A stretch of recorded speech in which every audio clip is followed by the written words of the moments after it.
For 44 years, they didn't know her name. In 1976, a teenage girl disappeared from New Jersey. Her family believed she simply left home to start a new life. They had no idea she was already dead. On December 20th, 1976, a teenage boy near Interstate 80 in Pennsylvania noticed three suitcases below a bridge. Inside were the remains of a young pregnant woman and her unborn baby girl. The woman had been brutally murdered, and investigators had no idea who she was.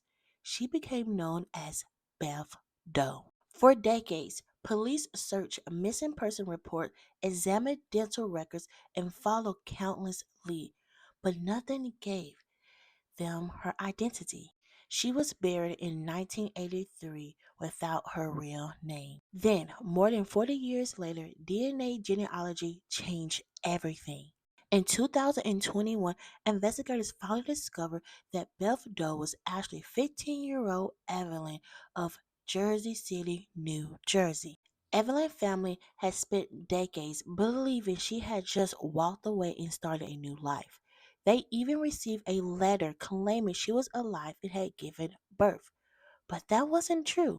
Evelyn had been unalive and her unborn daughter had also died. Investigators finally focused on Evelyn's former boyfriend, Luis Sierra, who was also identified as the bio father of her unborn baby. He was arrested in 2021 and was charged with criminal homicide, but the story didn't end there.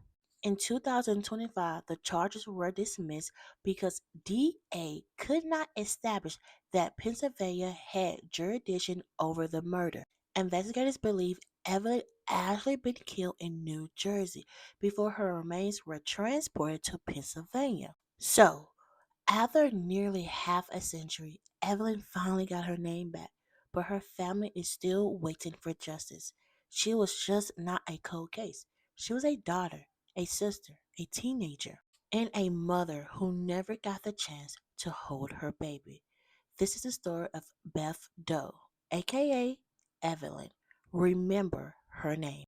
If you want to hear more about her case, we cover her case this week on our podcast called Lesbian Tethers. We give you the breakdown on what happened to Beth Doe and how they got her name back. Also, we tell you more in detail how Louise did not get charged and got set free. So if you want to hear more about this case, we're on all podcast platforms and YouTube. So come check us out.